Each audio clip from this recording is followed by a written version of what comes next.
Hello everybody and welcome to another unboxing video. This is Kill Team Into the Dark. Now this is all about a boarding action upon the Dark, which is a famous Space Hulk set in the Warhammer 40,000 universe. So let's get going into it. Alright, so the good thing is it's an open top box, so it's not one of those ones which you have to slide out from the side, which is always a bit more easy for me in my opinion. Put the lid over there to one side. Oh, nice orange lid. Okay, so we have the new Kroot. Now, Kroot have been around for a very long time, but they are getting a bit dated on the old sprues. But these are hopefully a whole new set of gorgeous models. Now, I don't think that they're based on the existing ones. I think they are just completely new standalone models. And they've never been out before. And they look fantastic.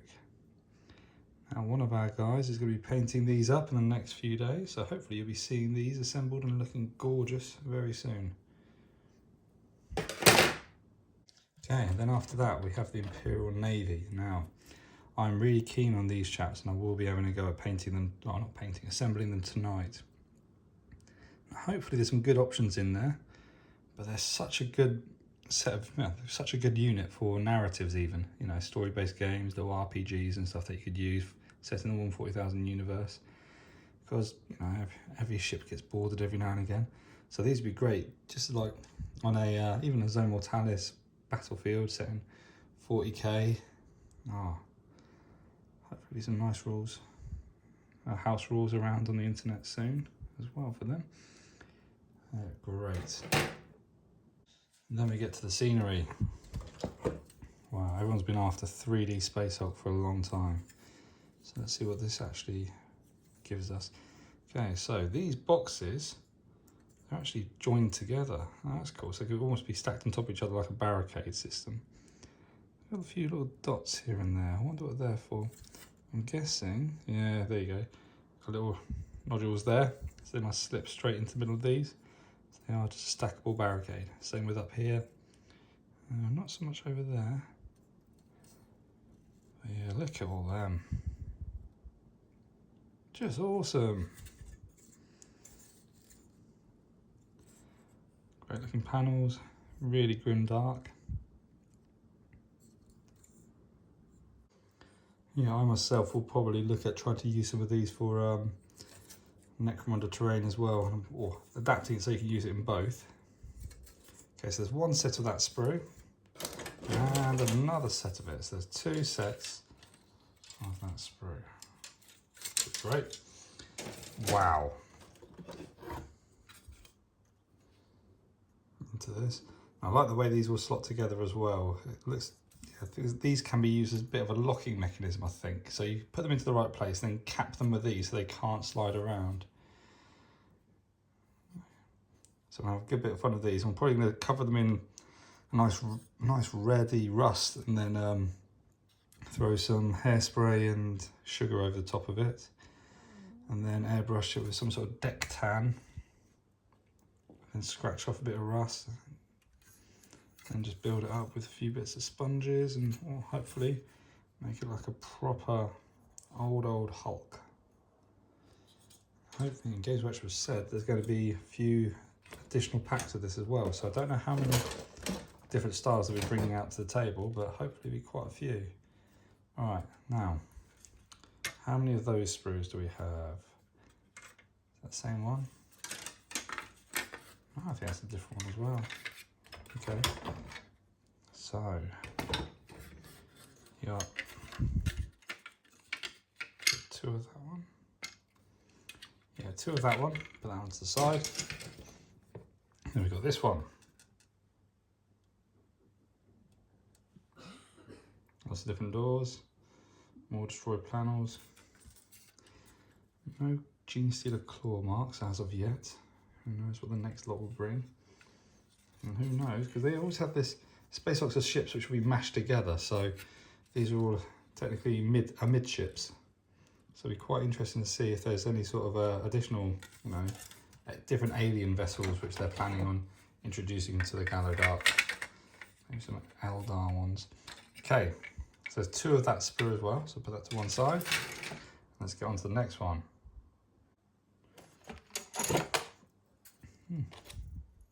It's fallen off. It's fallen off from this one. Okay, what's this? More cool corridors. Lots of little panels.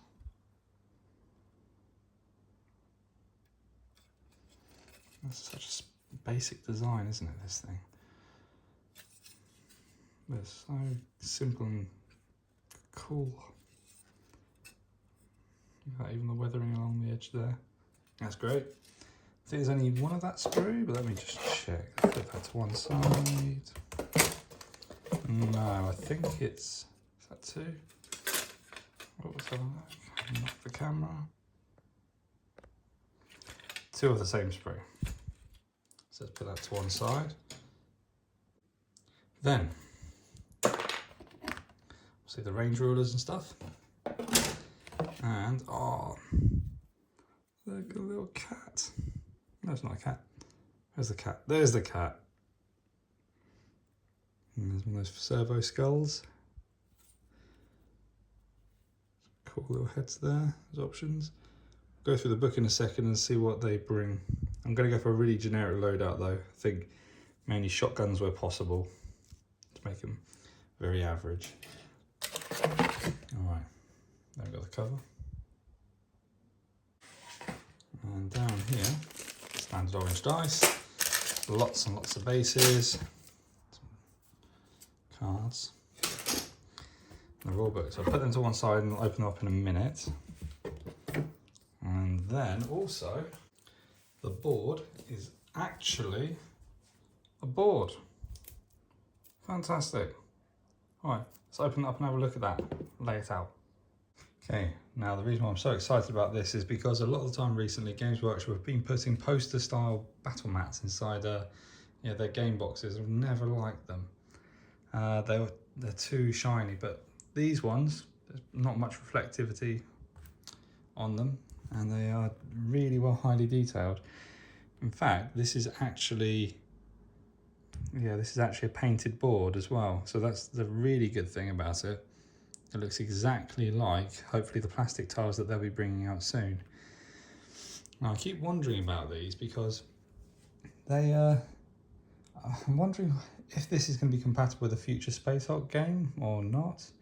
I can't see any sort of squares. So I'm wondering if they do actually do it as a Space Hulk game, will they actually, use these and get rid of the old style, square movements that they did in Space Hulk, or will they just treat it as a completely separate game? Would we never actually see Space Hulk the board game ever again? It's too many questions at the moment.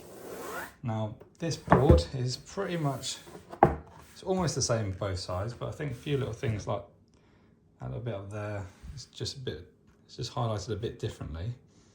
And I think a few of the light sources are just mildly different, but excellent. It's a really good board. Let's open up the book and have a look at the book. So, core book, which obviously we're all familiar with, so I'll slide that one away. And now, Into the Dark. Now, the thing I'm really looking forward to this is all the Space Hulk imagery. I can't get enough of it. I remember when I was a kid, I just could not stop going through those little black and white booklets they used to have inside the game, the source book, and I think it was the rule book itself. And I used to plough through those images of all the gene sealers jumping out and tearing Space Marine Terminators away, all to pieces. Just excellent. So I'm hoping we're going to see some bits like that in here. Information about the Breacher kill team. The Imperial Navy Breacher kill teams. I'm not going to go through every single page because that's a little bit cheeky, but they look really good in white. That's the Navy ones, which we've seen. Stalker Kinbad kill team. Oh, that's cool. Haven't seen that anywhere else yet. I wonder if that's part of the next release. Yeah, it's definitely got a 3D board there. Aha, more of it.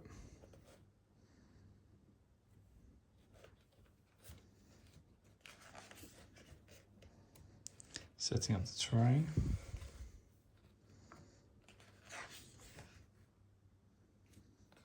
Reinforced chain of missions. Interesting how they'll square it up as well. Attackers drop zone, defenders drop zone.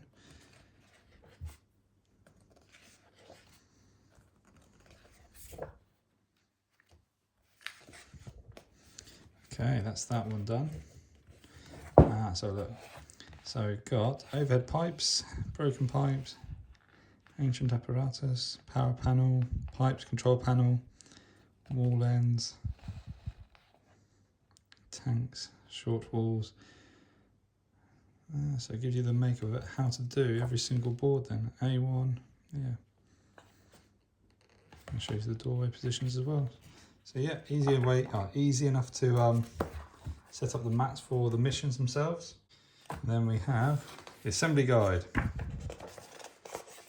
Oh, the cat's got multiple options, that's brilliant. So let's see what we've got.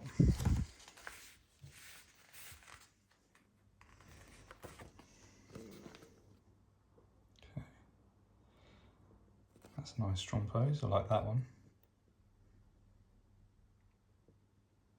What's that, Navis Surveyor? Oh, yeah, that's the one I'll be doing. Navis Catch Unit. So at different heights you can assemble it at. I'm definitely going for that one there. More shotgun crews. Not a massive fan of the axe jack, but I always prefer guns to close combat weapons myself. More armsmen with shotguns. What's that one then? Grenadier. There's a massive variety of heads you got though. There you got the Navis Void Jammer with his Geist Skull. Nice and easy to assemble as well. Hatch Cutter, so he's basically the breacher, the guy who cuts through the bulkheads to get through. Yeah, I might have to do him. I do love the breacher shields. Probably do that. What's that weapon there? That's it's a Navis gunner. Plasma gunner. What is that? It's like a multi-laser. Pretty sure it's not though. Then you're onto the Fire Stalker. Oh, Fire Stalker Kinband Kill Team. Kinband Kill Team. Plenty of crew head options as well.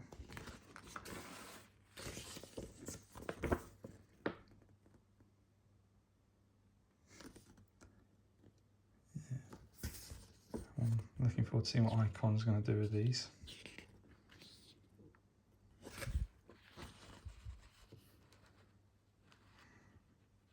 Really love that bird.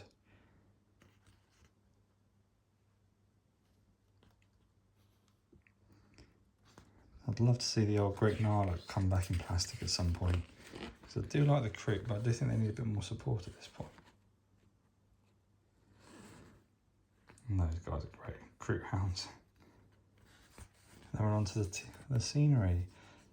So, you can alternate between those hatches to make it look a bit different, which I'm going to do. So make sure I don't have the same one on the same frame. And a little cover over the top of it. So it can swing open and closed, great.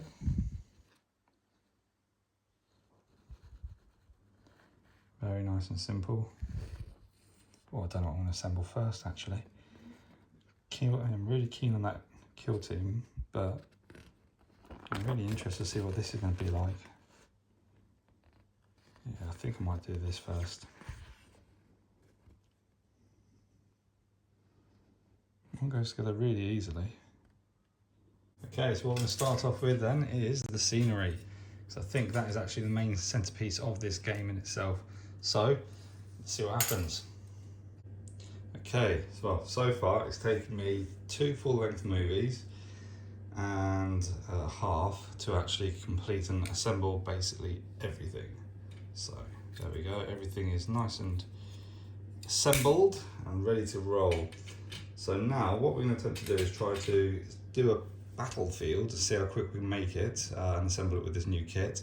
I've basically orientated everything, so you can't see it out of the picture that side, but everything's orientated pretty much like that. So I know that A1, A2, A3, A4 are these pieces, B1, B2, B3 are these pieces, and then obviously you've got all the ancient apparatus down this side. So I'm going to go through a map now, and we're going to see how easy it is to assemble. So just turn it onto that one. So we're going for power overload. All right, let's see what happens and how quick I can do it. Okay, so we're going to start in that corner up top there. So a few of the pillars, the standalone ones, need to be put together like that, and then with a capstone on top. Now it's quite easy for them to lock together, they should do that. Be careful not to glue these when you're actually, well, if you buy the kit, because I made a mistake. I was in the zone and accidentally glued one together. So there we go. So that's one of the pillars, and we need to have an overhead cable with it. So here we go, overhead cable, stick that in like that, and then stick the cap on top, and boom, we have an overhead cable. So that will be going up to there. Right, the next thing we need is a B1. So B1 is this one here, which is a small wall piece. And I also need an A4. So an A4 is that one. So that's an A4. Now this should show you the door positions where they want you to put them. So got the door there. So that's A4, and there's the door. So with the A4, we then need to get a corner piece like, which one? That one there. So that can marry up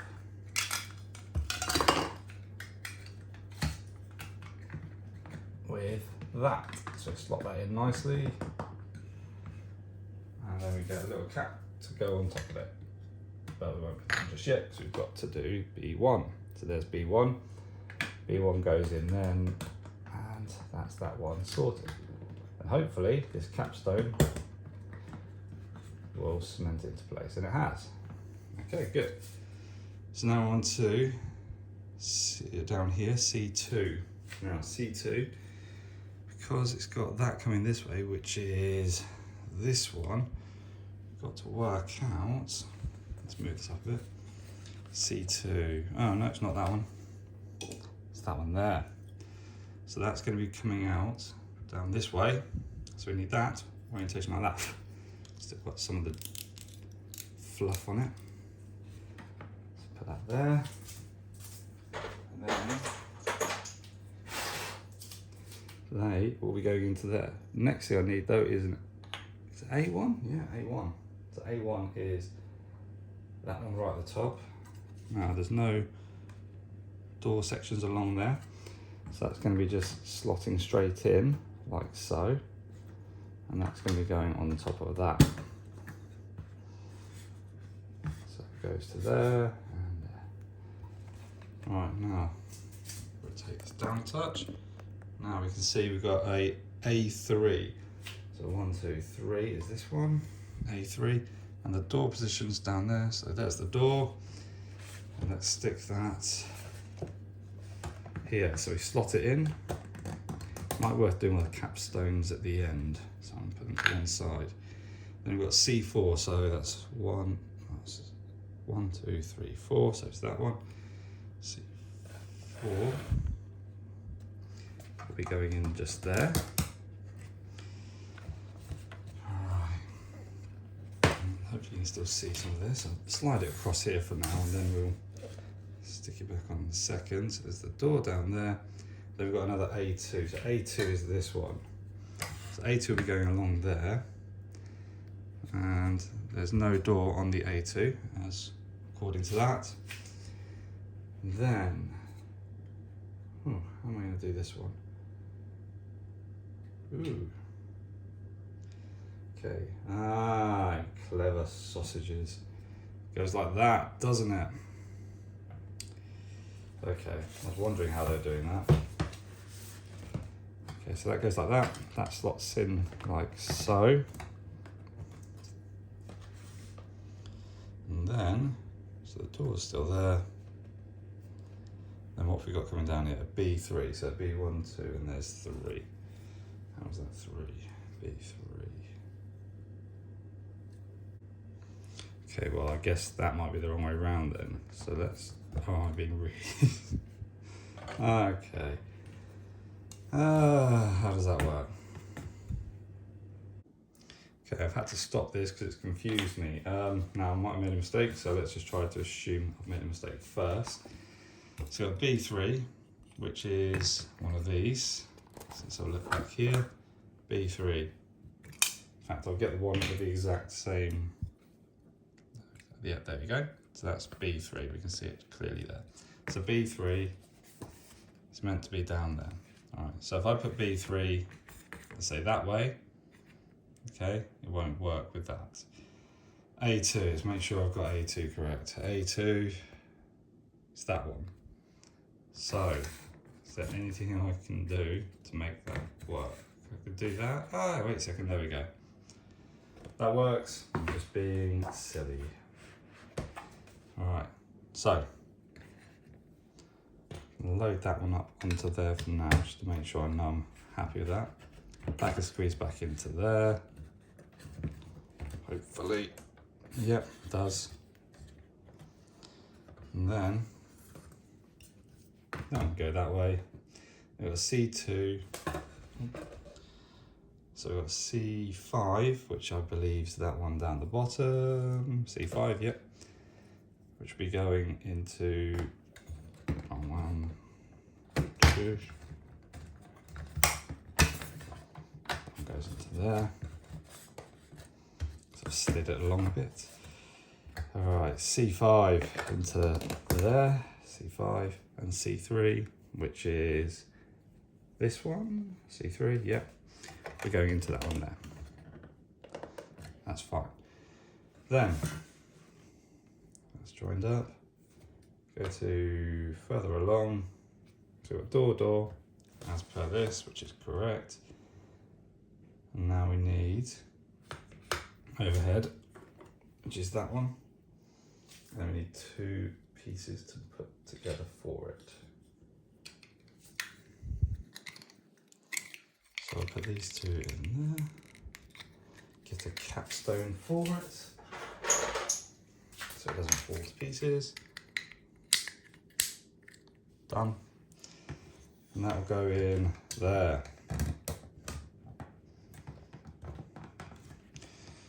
All right. Let's turn the camera slightly so we go further along. So A2, and then we need an A3, which is this one here. Now A3 should have a door down there, which it does. So that'll be slotting in here. There's nothing around that, so I'm going to cap it straight away. Might grab some more caps to hand. Okay. So what have I got here? That one there, we'll pop in there. And there will go there, just to show that I'm all happy with it as well. Oop, not locked in there. There we go. And there will go to there. And I'll be completing one of these in the corners at the end, but I want to see if it gets to a certain point where I have to make sure I'm using one particular facings for it. Alright, so then A3 comes to here, nothing else that way. Then we've got the B3. B3 is that one. So that's B3, and there's the door for B3. There's also another B3 to come out that side there. Okay, now what have I done? Okay, so that is actually that one. So I need that to go there. That, which is the A3, to go into there.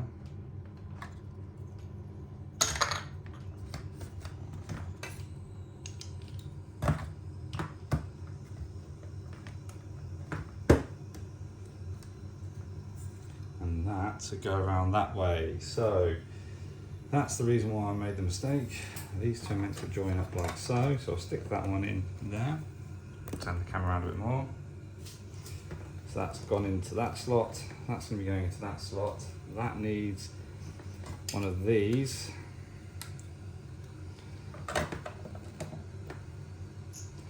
And that has not got anything going off in that direction, so I'll put it like that. That hasn't got anything off going off in that direction, so that goes on like that. That's got a, where am I? In the centre, C1.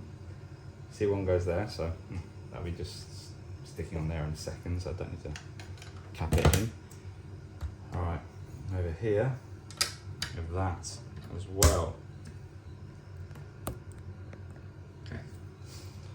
Then, what have we got next? A1.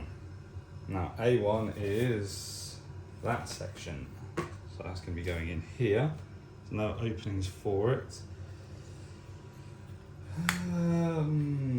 There.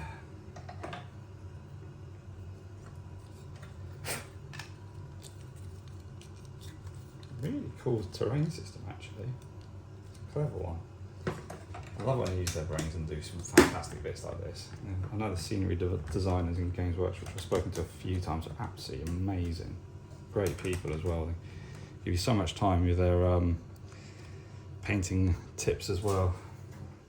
Now, there we go, A1, that's capped, that's capped.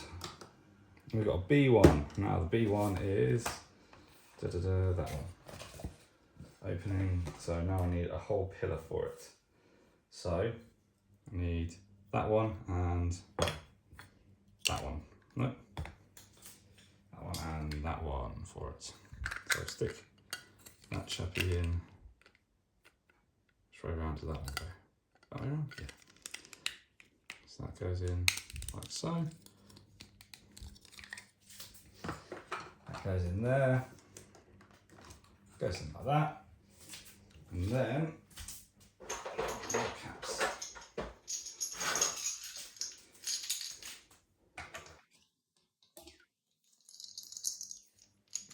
Okay, then we go to B3. Now B3 is the last one of these with the open door. So we've got to put it in A4. So A4 is that one.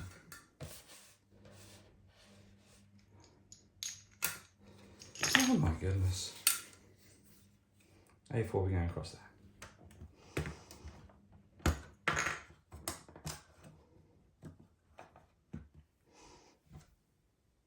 Okay, this is starting to bother me now. I think it's one of these things where I think I've got to get used to it as we go. So, this needs to, I'm going to do B2 now, which is going to be up here. So B2 needs to be like so. With one of these plugged in one end. Now, I'm going to try to keep it so the door opens up. I'll show you. I'm going to try to keep it so the door is actually on the side of this to see if that helps the arrangement. It might be my mistake, but I'm learning. So these two will be going in like so. Plugs in. That'll be going on top. Over here.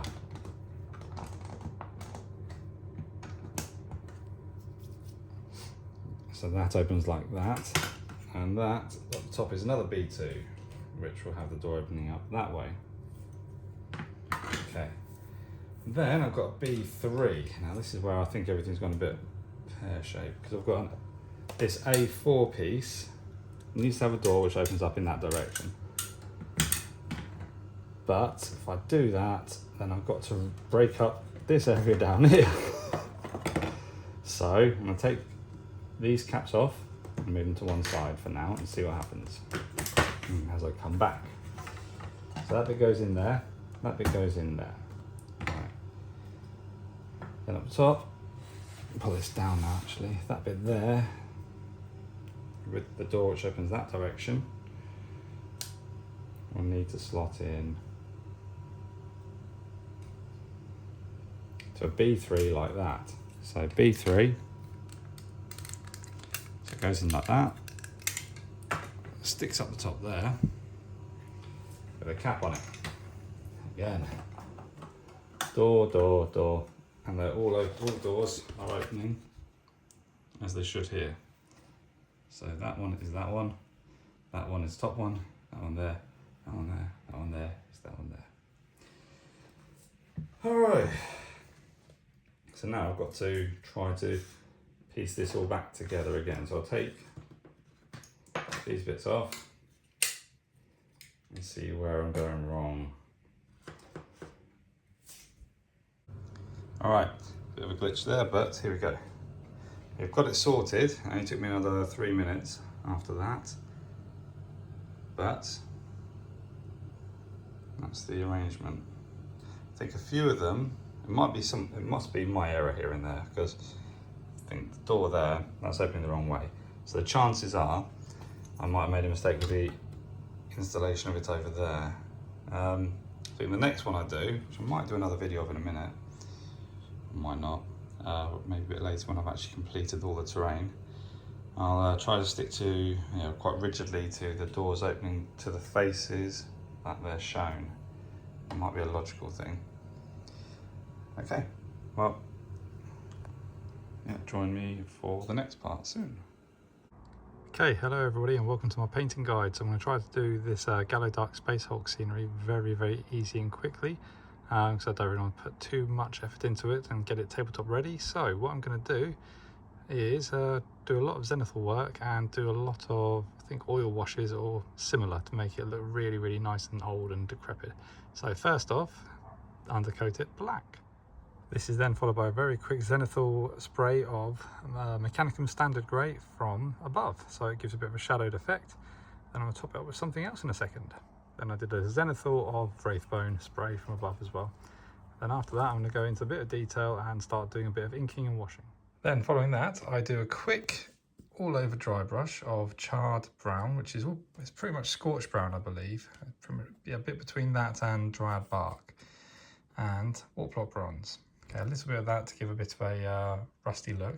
Now I'm going to cover this all over, then after that I'll be doing some chipping medium, and I'll show you that in a second. Okay, so now I've done a slight dry brush with Baneblade brown here and there, just add a bit of colour, and also a bit of Doombell brown. And you can see them, I've done little patches here and there to add a bit of colour.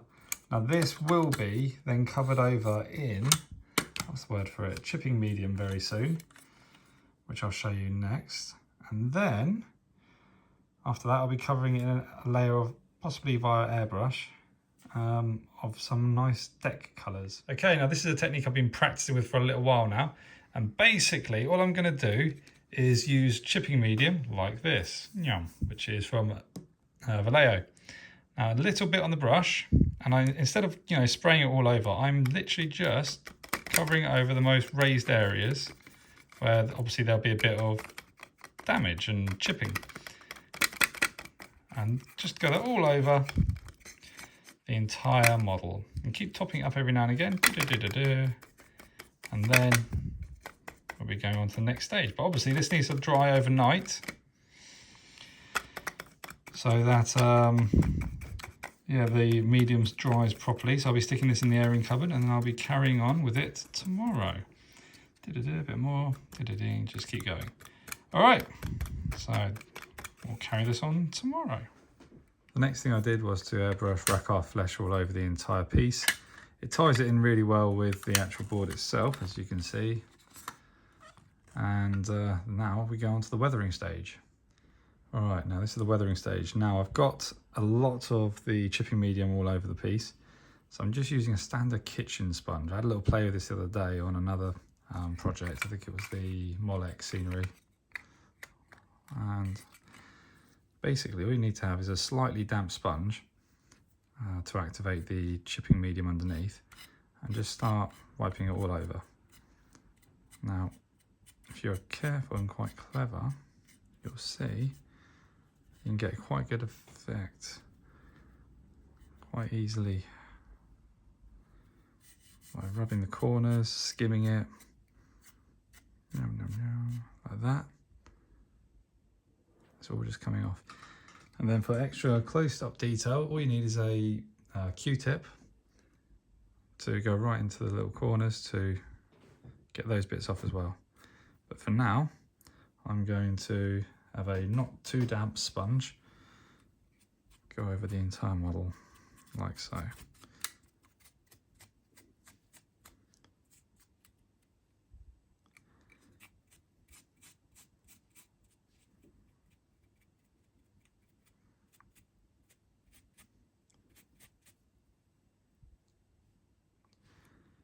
Yeah, there we go. Around the door frame, corners of the bulkheads. Even open that up and do on the insides of that.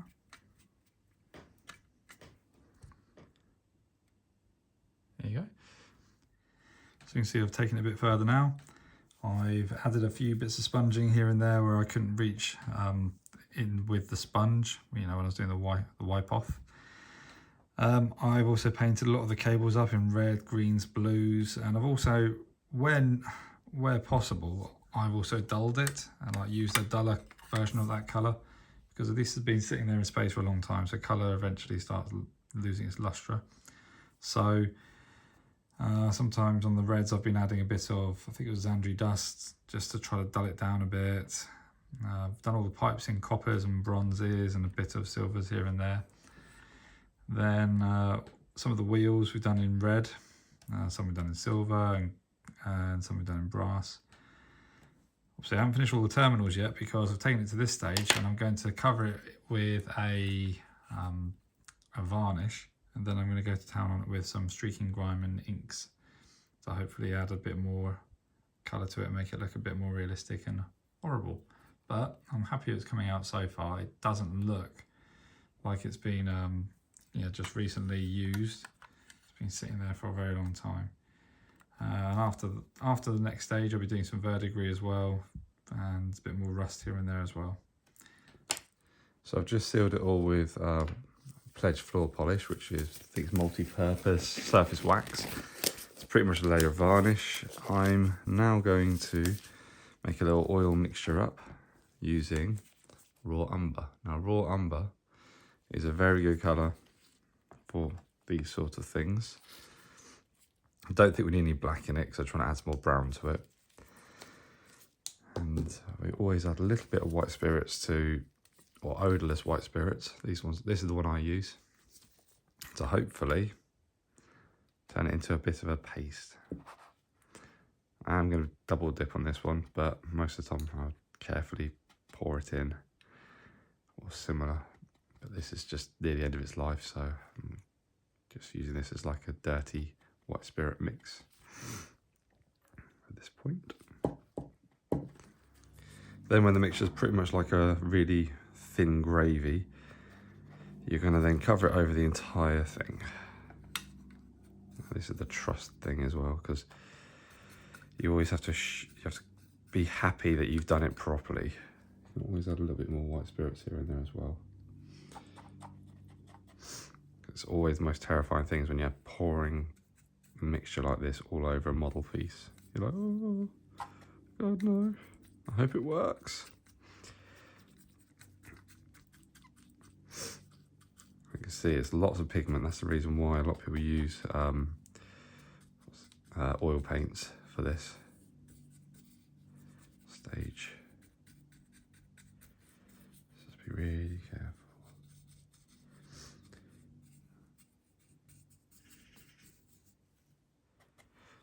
It can be nice and quick with some nice decent effects.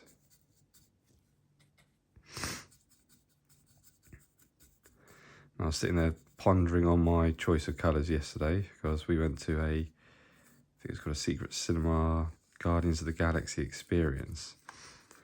And I've been sitting there thinking to myself, why did I use like a browny grey? And pretty much every single one of the ships there in the Ravager fleet looked very decrepit and old. And they're all like brown and greys. So I thought, oh, actually, I've actually chosen quite a good colour scheme saying that. Yeah, it's got to look like an old ship. It's got to look like it's not really well maintained. And it's got to look realistic, that's the important bit. So hopefully this mixture will look great. If not, well, you can follow this guide or not. It's always best to watch the end of it before you actually decide, yeah, this is the scheme I want to take on. And also, if you don't feel confident with this, just remember you've got to use, yeah, as long as you do a nice 2 covers of, what's it called, that pledge floor wax, or which used to be called clear. As long as you've got that on there, it's like a save point for paints. So it can work really nicely. All right, so now I've covered it in this paste. And what I want to do is dry it with a heat gun now. Some people want to, well, you can just let it, you know, dry naturally, but I always prefer to heat up the process because, you know, otherwise you're sitting around skipping projects, or you could be doing all the other ones in the area, well, in the all the other pieces of scenery in the box at this point. So run a train on it or whatever, but I'm trying to do a few at a time so that they, so that nothing gets too stuck on. You do want to be able to buff it off, and if it is over dry, it's a real struggle. So a nice little blast with a heat gun now is the right thing to do. Okay, so now it's at a tacky stage of dryness. As you can see, it's not fully dry, but it's dry enough. Any more and it's probably going to risk being stuck on. Still warm to touch, which is good. Then you use a nice basic cotton t-shirt. In this case, with my old ones, cut up to pieces. And all you're going to do is buff it. Like so. So start on this corner.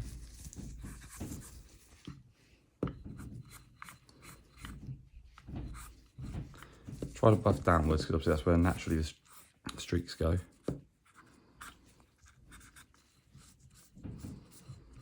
If you really need to, you can add white spirits to it as well.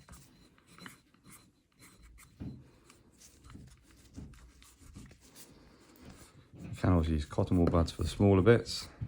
I don't think I need to, so you've got some naturally nice streaks coming down now. Like so. Onto the other side. Like that.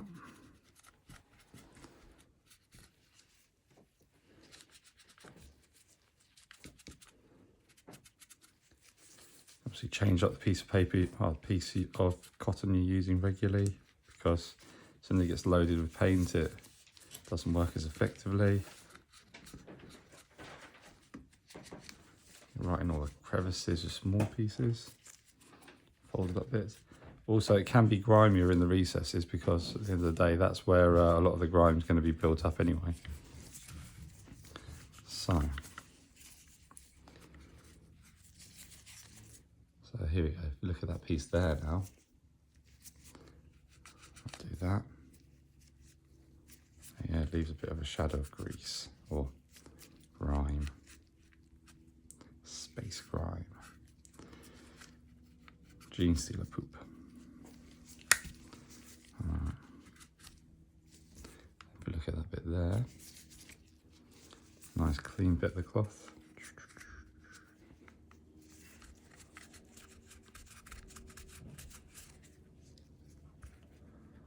There we are. Take some high-res images of this at the end as well to show you what it looks like. And just carry on going until complete.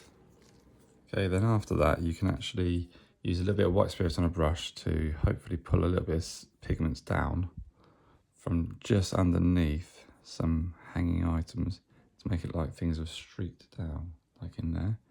So it's just simple as wiggling next to it and boom. And there we go. Okay. Like that. Straight down.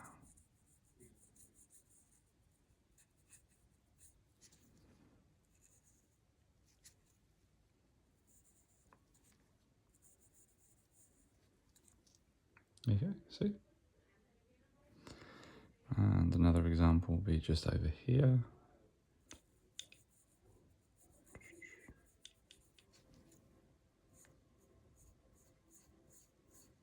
Get rid of some of that. Dab, dab, dab, dab, dab.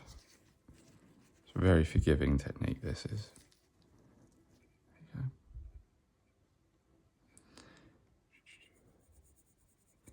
go. Or you could always go back and add some more. Other paints that you can use every now and again to add extra technique is some streaking grime. So a bit of old rust I'd like to put on this model now. So let's give it a bit of a shake.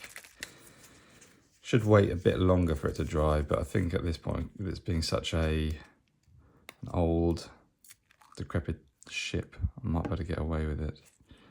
I might try to find a redder streaking grime as well for this, but see how this looks first. I've got quite a few of these streaking grimes in my collection. All right, so let's put that. Let's see. Put a dollop of it. Don't know actually. Start with.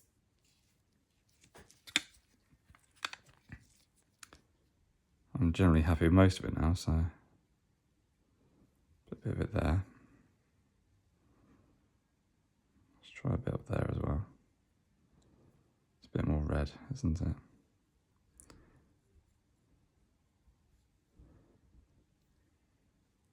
And well, I'm getting really happy with this technique. Let's put that back in there now, because I don't think I'll be using any more of that today. Well, actually, let's put some just there and there. Maybe a little bit there as well. A bit of fun with it. And then on this side, that's up, so do a little bit there. And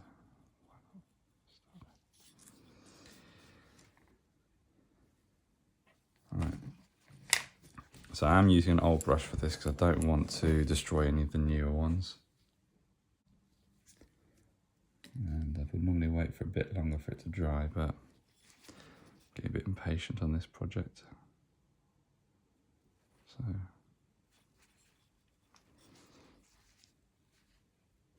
down here.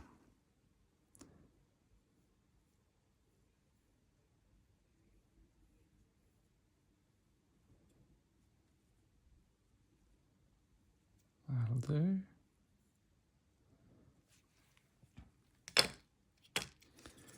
And this.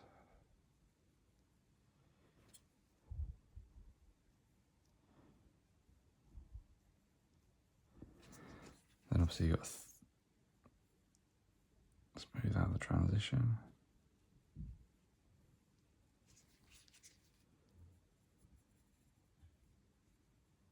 The problem with the white spirit is it does automatically start taking the stuff off from the streaking grime beneath, so you have to occasionally soften it again. So that's the reason why I don't think I'm going to put too much effort onto the streaking grime this time around, because it's going to end up damaging the layer underneath, which I'm actually quite happy with at the moment. So I think the more I use the streaking grime, the less white spirit will be actually still residual on the brush, which means the technique should technically get stronger as we go along and more effective.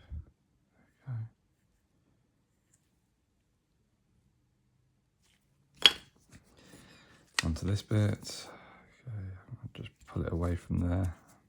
I actually use tissue to get rid of that. Then over here.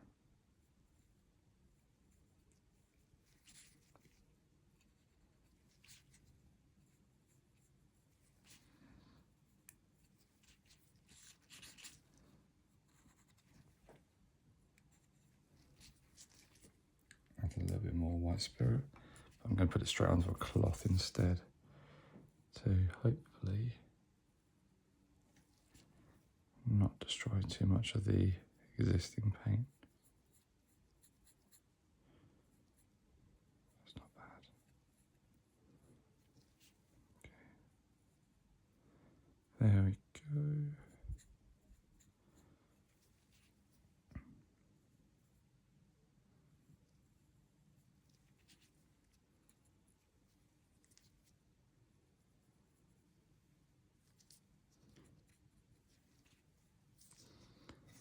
think after this, all I want to do is add a little bit of verdigris.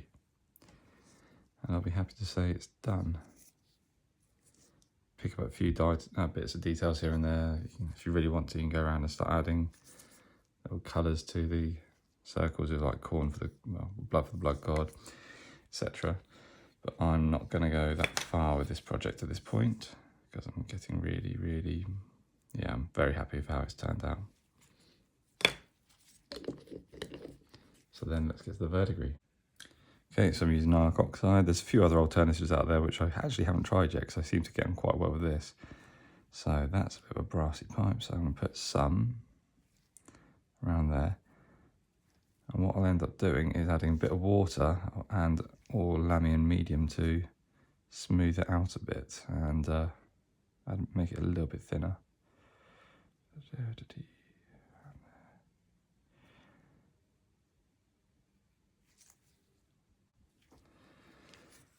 So before it properly dries, add a little bit of Lamian onto it,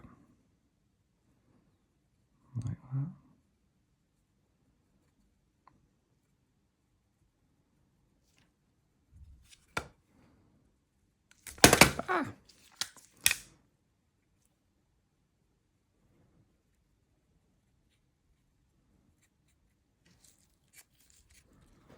And using a bit of kitchen towel, I'll blob some of the recesses off. Good thing about this, it's going to be very forgiving because it's a very decrepit old spaceship.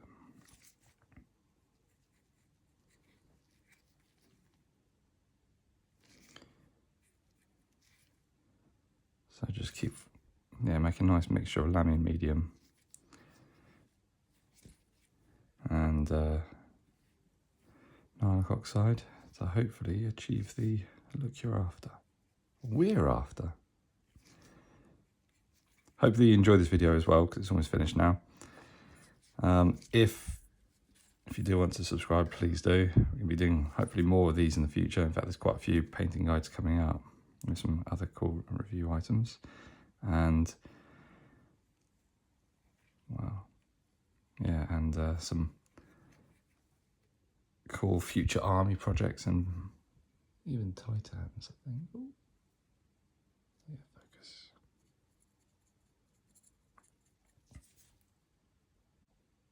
So there we go. Nice and easy way of painting a Zone Mortalis or new Space Hulk board.